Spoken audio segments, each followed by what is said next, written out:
"Mom, please, don't leave me."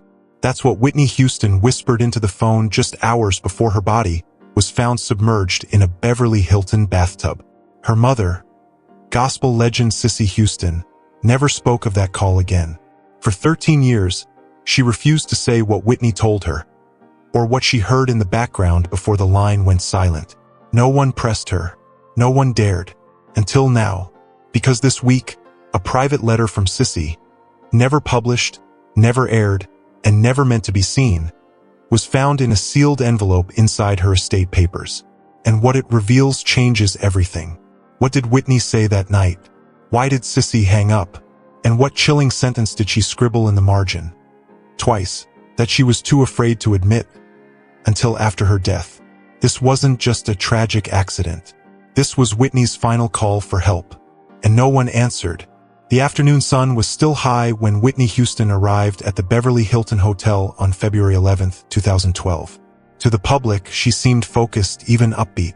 She was scheduled to perform that night at Clive Davis's pre-Grammy Gala, one of the most star-studded events in music. But for those who knew her best, something felt off. Whitney had checked into Suite 434, a familiar space she'd stayed in before. She'd brought her team. She had a dress picked out, makeup scheduled. Everything looked in order. But behind that iconic smile, Whitney was unraveling. According to hotel staff, Whitney spent the afternoon pacing the room, taking phone calls, and stepping in and out of the bathroom. Witnesses say she was talkative but distracted, repeating herself, forgetting names, nervously adjusting her hair in the mirror. By 3 p.m., she had made at least 3 outgoing calls, one to her cousin Dionne Warwick, another to her vocal coach, and one unanswered attempt to reach Brandy Norwood. Then, shortly before 5 p.m., she took a long shower. Housekeeping would later confirm towels strewn across the floor and a faint scent of bath oils in the air. At 6 p.m., Whitney's assistant left the room to run errands. She was reportedly gone for over an hour. At 7:20 p.m., Whitney's phone pinged with a text from a former bodyguard. "Need anything for tonight?" She never replied. But at exactly 8:37 p.m., according to the hotel's internal phone records, Whitney dialed one last number. Her mother, Cissy Houston. A woman she called for comfort. A woman she trusted beyond all others. And a woman who almost didn't answer. When the news broke the next morning, the world collapsed into grief. Whitney Houston, America's voice, the diva of divas, the church-born powerhouse with the million-dollar smile, was gone at just 48. But one person remained almost completely silent.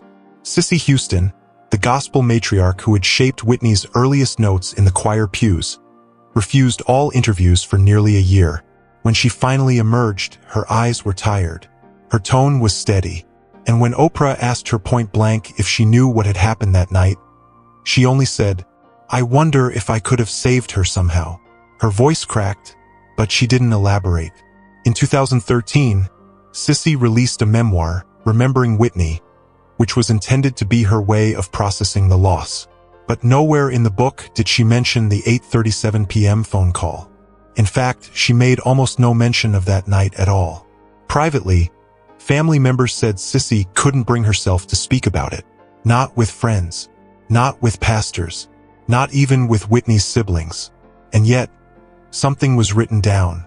Cissy, a lifelong journaler, kept careful records of major conversations, lyrics, prayers, and even private arguments. But it wasn't until early 2025, when her estate went through probate following her own passing at age 91, that a sealed envelope labeled simply Whitney, February 11th, 12 last call, was discovered in her personal files. The executor thought it was a poem, or maybe lyrics. What they found was a moment frozen in time. A full-page handwritten note, dated, initialed, and signed, Mama. The handwriting was unmistakable. The title read, Call with Whitney, 8:37 p.m.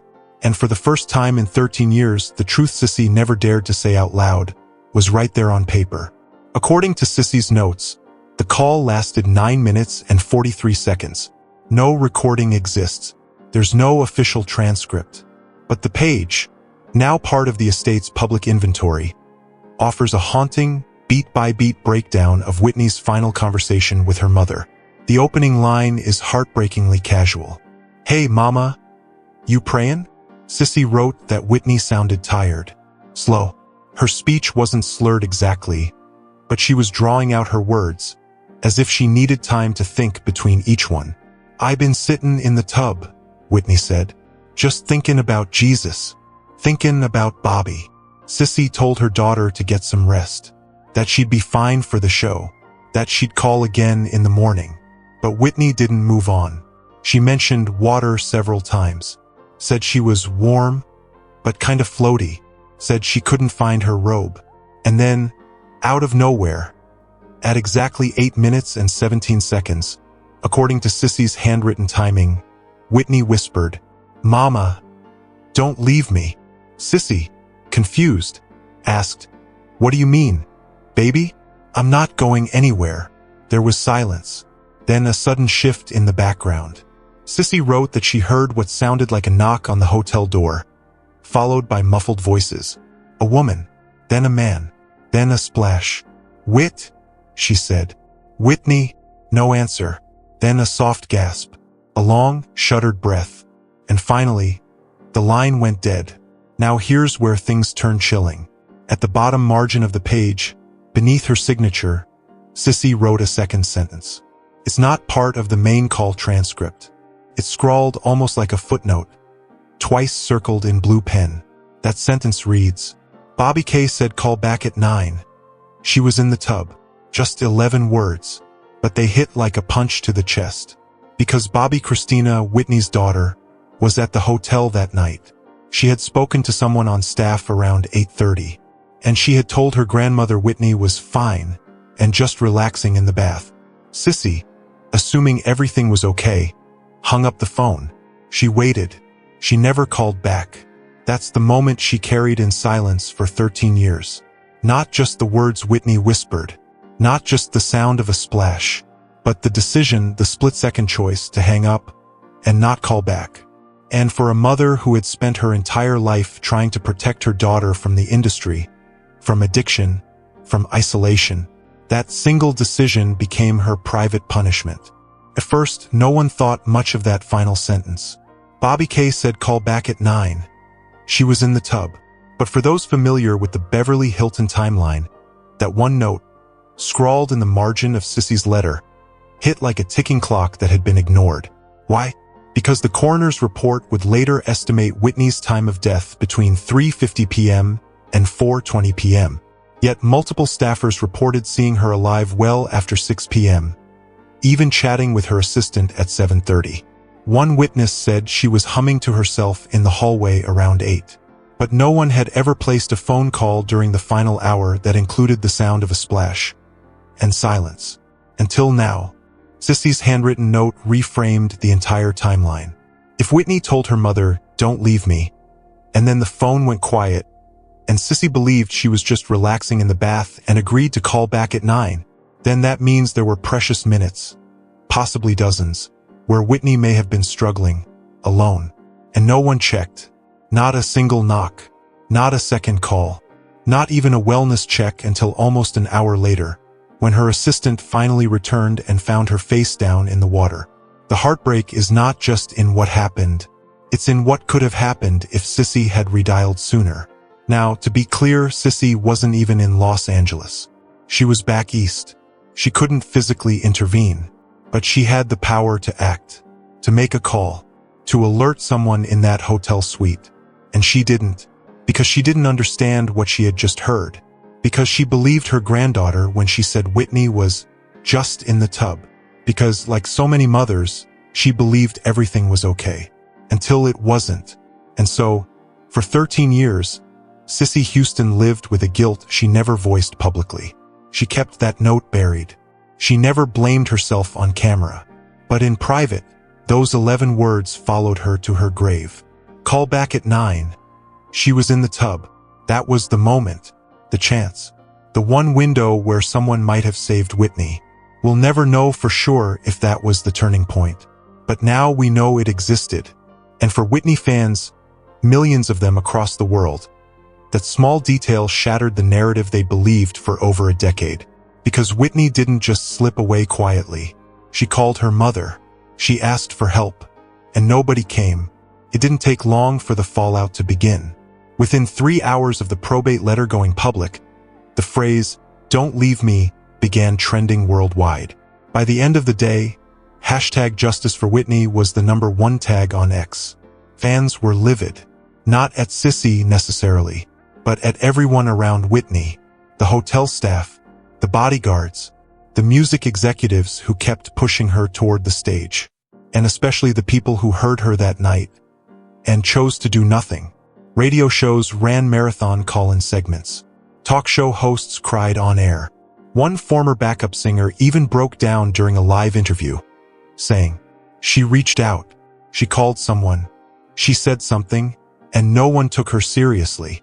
Fan accounts posted timeline graphics comparing the 8:37 p.m. call to the 9:20 p.m. discovery.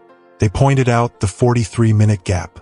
They questioned why Whitney was left alone for so long. Some even went as far as to suggest negligence. Not on Cissy's part, but on the part of Whitney's assistant, her security, and even her inner circle. A well-known fan blog with over 800K subscribers published a piece titled, "Whitney Called for Help. Why didn't anyone answer?" It gained over 1 million views in 36 hours. Then came the legal questions. An independent journalist filed a petition for LAPD to release unredacted call records from the hotel. Another called for Clive Davis, who was hosting the party Whitney was preparing for, to issue a public statement. He declined, but the one voice fans wanted to hear most was gone.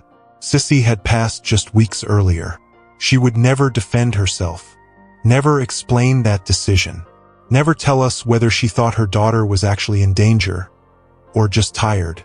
All we have is her note, her silence, and a sentence that still echoes in the minds of millions. Call back at 9. She was in the tub. Still, even amid the outrage, a quieter conversation began to take shape. Because behind every tragedy is something deeper. A legacy. A question of what gets left behind. And for Whitney Houston, that legacy wasn't just emotional, it was financial. And now, that too is being questioned. Whitney Houston's estate was once a mess.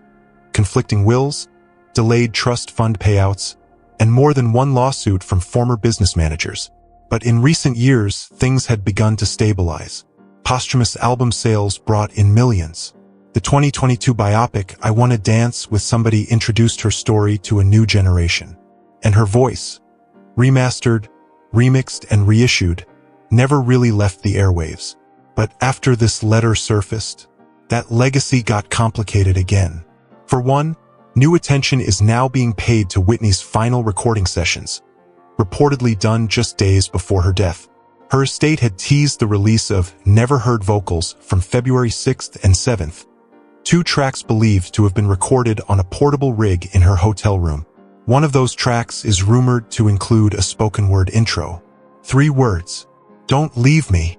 Fans are speculating that this wasn't just a phone call. It may have been a refrain, something Whitney had been saying, singing, and writing for days. Her final plea wasn't random. It was a pattern. Now, the estate's legal team has confirmed that the probate release of Cissy's letter is just the beginning. In an official statement, they announced, "We are conducting a full review of all unreleased material, handwritten notes, and hotel communications from the week leading up to February 11th, 2012. And in the wake of that announcement, there's growing pressure to re-examine the official cause of death. Not the physical cause, accidental drowning, as listed, but the emotional one. Isolation, pressure, exhaustion, and a moment of silence that could have changed everything. So what's next? Fans are demanding transparency. Legal advocates want answers. And music lovers around the world are asking the question no one dared ask 13 years ago. Who failed Whitney Houston? The answer may never be fully known. But one thing is clear. Her final words weren't silence. They were reaching, calling, crying out. And the world just didn't hear her in time. She was the voice of a generation. She shattered records, sold out arenas, and stood on stages most artists only dream of. But in the end, Whitney Houston died alone. And the one person she reached out to, her mother, was too far away to understand what she was really hearing. It wasn't a goodbye. It wasn't a farewell. It was a plea. One last, desperate thread of connection from a daughter to her mother. Don't leave me. Whether it was emotional or physical, spiritual or literal, we'll never know exactly what Whitney meant in that moment. But those words now carry a weight they didn't before. They weren't just something she said. They were something she needed. And somehow, across all the fame, the contracts, the rehearsals, the red carpets, she still ended her story like so many others, alone, unheard, and gone too soon. If Whitney's voice ever moved you, if her music meant something to you, drop a broken heart in the comments. Then tell me below, who do you think failed Whitney that night? Should anyone be held responsible, or was it just a tragedy no one could stop? Because the conversation is still unfolding. And now more than ever, it's time to listen to the voice we lost. For more of the latest news, check out this video.